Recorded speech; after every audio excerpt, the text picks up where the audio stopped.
Today we're going to start talking about Unit 2. Day 1 of Unit 2 is going to go over radical operations and everything that shows up there. The first thing that I want you to do is go through and write out your first 20 perfect squares. You should already have this from your pre-rec notes you did before, but what I want you to do is make sure that you can get all of those numbers with absolutely no calculator, because you will, like before, be taking no calculator quizzes. So what I want you to do is pause the video and go through and complete this list. If you have them memorized, great, just write them down. If you do not know a value, you need to go through and actually multiply it by hand to get your answer.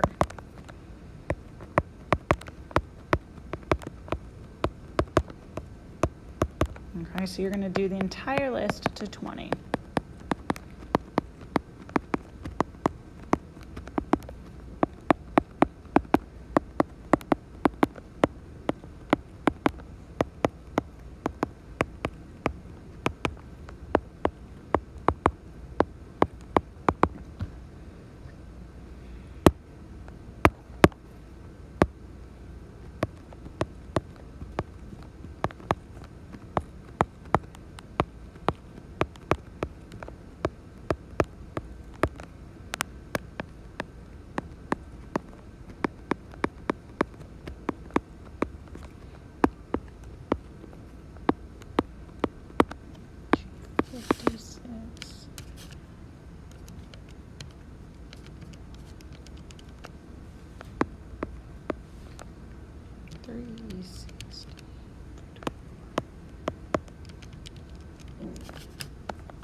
Okay, so those should be your correct answers once you're done.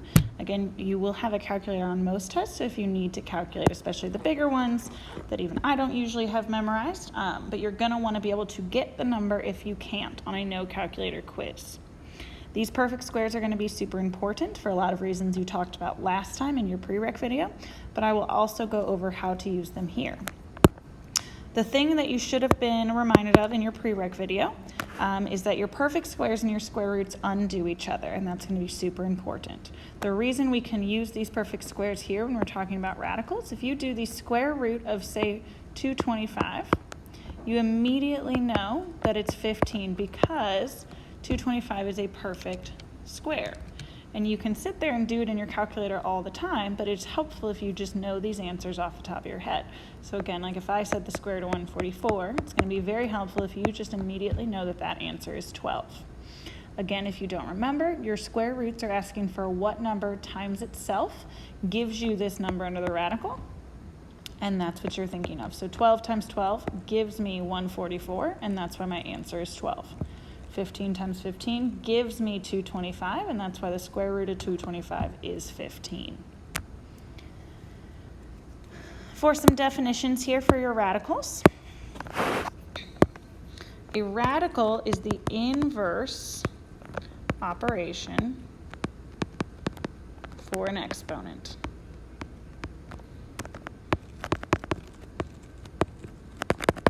Inverse, remember, our inverse operations are like addition and subtraction because they cancel each other out and undo each other, multiplication and division, and now you're going to learn your radicals and your exponents undo each other as well. And I'm going to give you some vocab here.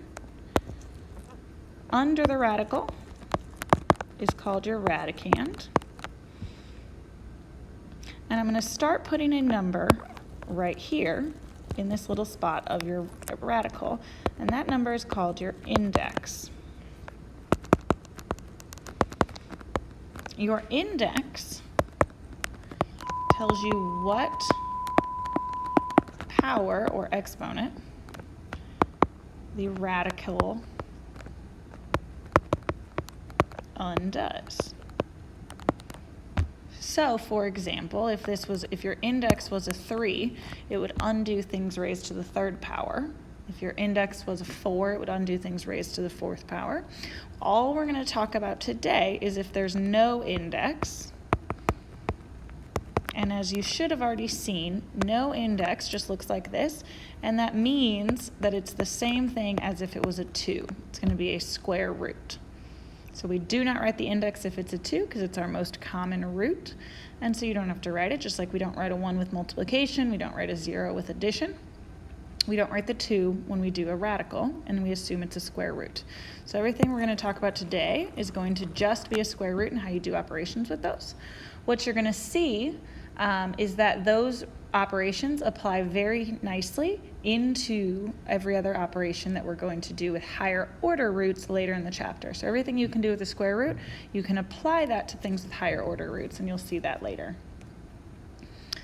I'm going to do a quick review of our simplifying square roots and how those work. Again, this is from your prereq video.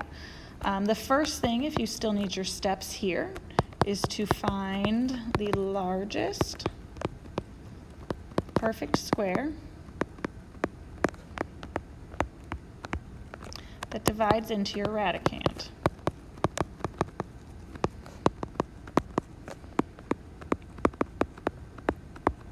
Again, that radicand is your number under the radical. When simplifying, your second step is to just rewrite your radicand, which will nicely allow you to, in your third step, simplify.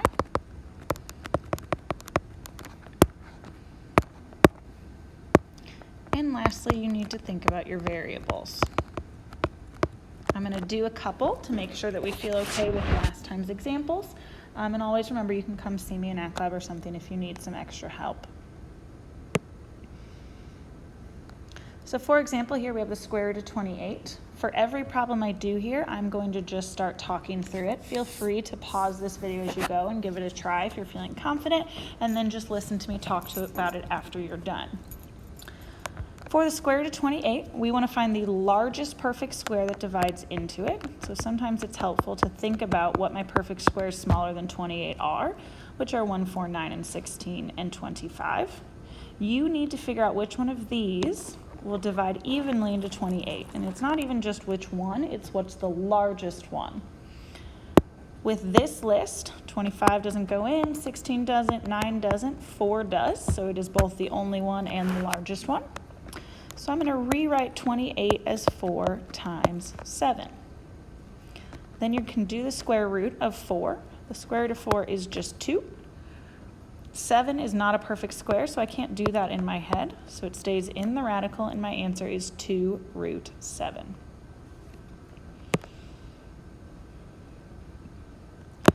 With this one, I would go ahead and give it a try first, and then unpause it and listen to me talk about it.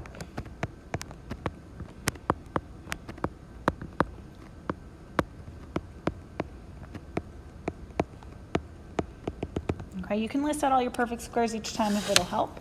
What you want to do is figure out the largest perfect square that goes in. 81 does not. 245 divided by 64 does not. 245 divided by 49 does go in. Okay, so I'm going to rewrite 245 as 49 times 5. And when I square root that, I get 7 root 5. And I'm going to bring down this 8 that is still multiplied in front of my problem. And now it can actually multiply by that and give me negative 56. So the 8 times 7 you will actually do because they're both outside of your radical. For my variables, I'm going to write them out and think about it. I have 4 m's, which means I can make 2 pairs of 2. So you'll have 2 m's come out. Your p doesn't even have a pair, so I'm just going to write my 5p inside. And the q, just like the m's, has 4. That means I'm going to make 2 pairs of 2. This is my final answer. A lot of the times, once I teach you how to simplify correctly, we try to make the easy ones really hard.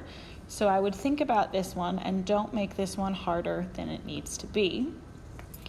With this, what I want you to see is that 100 is a perfect square. Yes, you can absolutely tell me that 4 and 25 go into 100 and try to simplify it like the process we've just done. But with 100, you don't have to go through that process. What you know is that the square root of 100 is 10. Okay? To do the variables, again, there's 4, so I can make 2 pairs. So this entire radical is a perfect square. It just equals 10n squared. Then we're going to multiply it by -2, and your answer is -20n squared. So if it is a perfect square, please don't make your job harder than you have to. Start noticing those perfect squares so that you don't work harder than necessary. Next thing we're going to talk about is adding and subtracting. And adding when subtracting with your radicals is much like adding and subtracting with any variable at all. We kind of pretend that our radical is a variable because it works exactly the same. So your first step is to simplify any radical that you can. You will not be able to simplify all of them, and that's okay. Your second step is to basically combine like terms. And I'm going to show you a little example here just to give you an idea of what that will look like. After you simplify, your problem might look like this.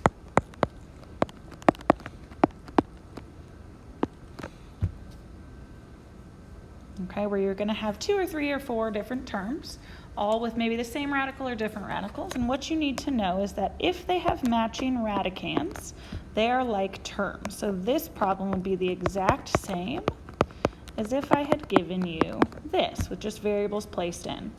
On this bottom one of the variables, you would immediately notice, say, hey, that's 2 plus 7 is 9x, and the 4y can't combine, so that would be my answer here, the 9x minus 4y. With our radicals, it works the same way. You have 2 root 3's and 7 more root 3's, so you have 9 root 3's. The root 3 does not change, minus this 4 root 6 that didn't have anything to combine with. So in practice, it's going to start looking like this. And what I want you to do is try to simplify each of the radicals that you can. You can only simplify 2 of these radicals. So try to simplify them, pause the video to give you a chance to do that, and then unpause it once you're ready to see what will happen from there. So looking at these, I cannot simplify the -2 root 2, so I'm going to leave that. But I can simplify the root 54. The largest perfect square that goes into 54 is 9. 54 is 9 times 6. The square root of 9 is 3, so the root 54 is 3 root 6. But we cannot forget about this 2. So this middle term is really 6 root 6. When I go to the last part, the biggest perfect square that goes into 24 is 4. 24 is 4 times 6. The square root of 4 is 2. And again, you can't forget about this 3 that was in front of it. So -3 times 2 is -6 root 6. And then at this point is when I just bring down anything I couldn't simplify. So before adding or subtracting, this is what you should have. Then we look to see what like terms we have. We have 2 of them that have a root 6, which means I can add or subtract their coefficients to be able to put them together. So doing 6 minus 6, these are actually going to cancel. So my entire answer is just -2 root 2.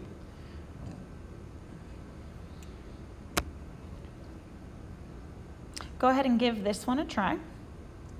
And then again, unpause it so that you can hear the answer. This first part, the -2 root 6, I can't simplify, so I'm going to leave that alone for right now. On the -3 root 27, the biggest perfect square that goes into 27 is 9. So this is 9 times 3. Square root of 9 is 3. So the root 27 by itself would be 3 root 3. But I need to multiply it by the 3 that was in front. And so my middle term becomes -9 root 3. Then I'm going to keep going to the last one. Biggest perfect square that goes into 54 is also 9. It doesn't have to be the same one throughout a problem like it wasn't before. Square root of 9 is 3. So this middle term is 3, or the root 54 is 3 root 6.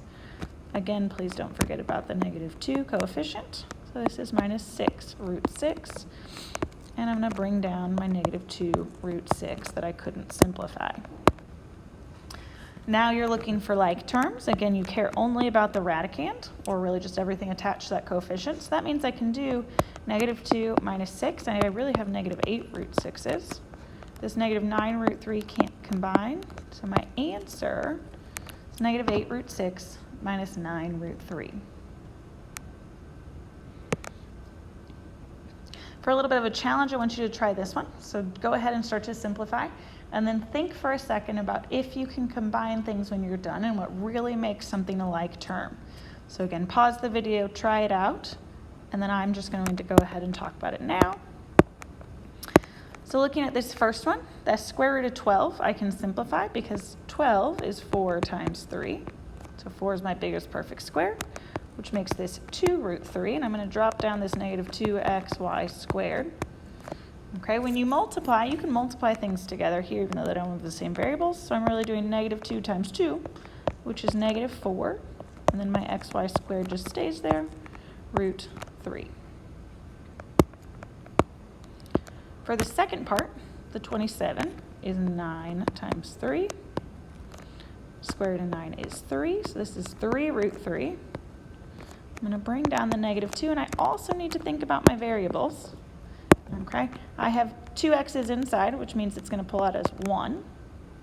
I have 4 y's inside, which will pull out as 2.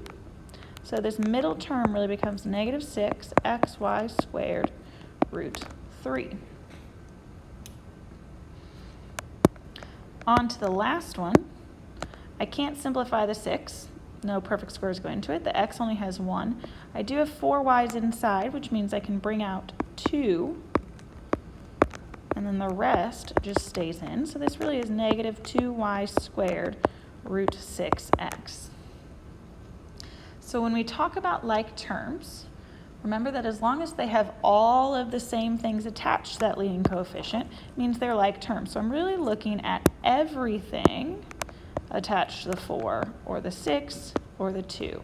And if that entire thing matches, variables and all, then they are like terms. So in this problem, these first two are like terms. So I can do negative 4 minus 6, and it gives me negative 10. It'll just stay xy squared root 3. And this last one can't combine, so I'm just going to leave it as is. So like terms can be quite ugly. What's important is that the entire thing matches, and that means you're good to go. Last but not least, we're going to talk about multiplying. And I'm going to write this out as 3 steps, but it really is kind of done at one time, but I want you to see them as 3 different things to know what's really happening. When you're multiplying, the first thing you're going to do is multiply your coefficients together. At the same time that I do that, I also multiply my radicands together. What's important here, if it's in a radical, it only multiplies with things in radicals. So that's this step 2, is multiplying stuff inside your radicals together. Step 1 is everything in front of your radicals. So if it's in front, it multiplies with stuff in front. If it's inside, it multiplies with stuff inside. Your last step then here is to simplify anything that you can. This may mean adding, subtracting things together, combining some like terms. It may mean simplifying your radicals. It could mean both. So just be careful and pay attention to what that looks like. So we're going to look at both of these. On this first one, your coefficient of the root 15 is really a 1. So when I'm multiplying, I'm doing 1 times negative 4 is negative 4. And I'm going to do 15 times 5, and that answer stays in a radical because both numbers were in radicals. So it's negative 4 root 75. Then you have to go through and still simplify. So what I'm looking at is that this root 75 can be simplified because a perfect square of 25 goes into it. Square root of 25 is just 5. And again, you'll drop down the 4. So my final answer here is negative 20 root 3. Make sure that that makes sense, and then go ahead and try this second one. Again, pause the video and then listen to it when you're ready. On this one, I'm going to do 1. The imaginary 1 in front times 2 is 2. 15 times 20 is going to give me 300 x to the 4th. I have 1x here, 3 here. We have to find the largest perfect square that goes into 300. Well, that's going to be 100. The square root of 100 is 10. And I'm going to think about my variables. I'm going to leave a little bit of space. 5x to the 4th. Again, you're making pairs of 2. So it'll be an x squared that comes out. And so my answer is 20x squared root 3.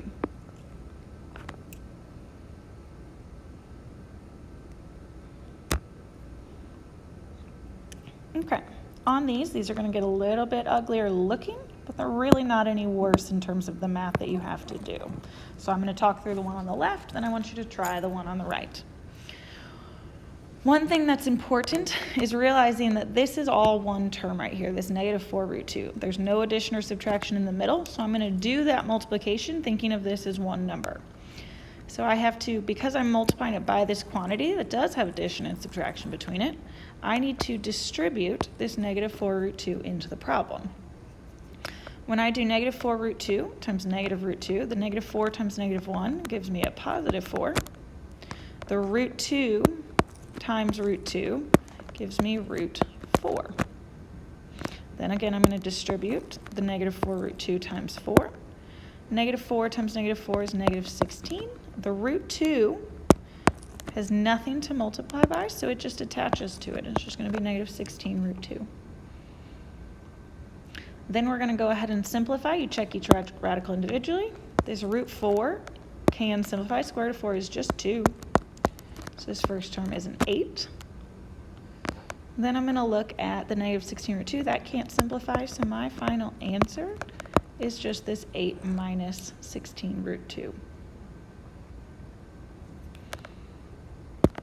Go ahead and try number 2 on here, and then we will go through and talk about it. Again, it's important to realize that these terms that are multiplied together are one unit, so you don't want to split them and distribute that root 5 times. We're only going to multiply it twice. But I'm going to do root 5 times negative 3 root 2. The negative 3 multiplies by the 1 in front of the root 5, so it's negative 3 root 10. And then root 5 times 5 root 6, which will give me 5 root 30. Always check if you can simplify or combine. Neither of these radicals will simplify, and neither of them can combine together, so this is my answer.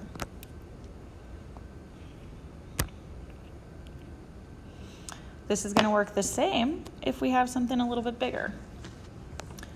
This problem can sometimes trip us up, remember, because we have to remember what a squared means. If it is squared, it means I need to write that problem twice because I'm going to FOIL. But your FOILing process stays exactly the same. So when we look at this, we have root 3 times root 3 is the square root of 9. Root 3 times 2 is the square root of 6. And then doing the root 2 to everything, root 2 times 3 is another root 6.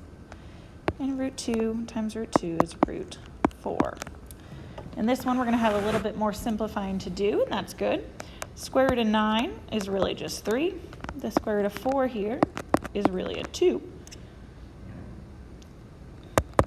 What you may notice also is that I have matching radicands here. So these are actually like terms. So I can do 1 plus 1. This middle becomes 2 root 6. And I can add my 3 and my 2 together, and so I get 5 plus 2 root 6. For the last problem, I have one I want you to try foiling by yourself, and then unpause the video and we can make sure you're good on the answer for this one. So again, this negative 2 root 2 is one term because there's no addition or subtraction between it. So I'm going to do root 2 times negative 2 root 2 is negative 2 root 4. Root 2 times root 5 is root 10. Root 5 times negative 2 root 2 is negative 2 root 10. And then root 5 times root 5 is root 25. When we go to simplify, the square root of 4 is just a 2. This is -4. The root 10s, we cannot simplify, but I can add these together. So you're doing 1 minus 2 is negative root 10. Square root of 25 is just 5. And then again, I can add together my like terms. -4 plus 5 is 1 minus root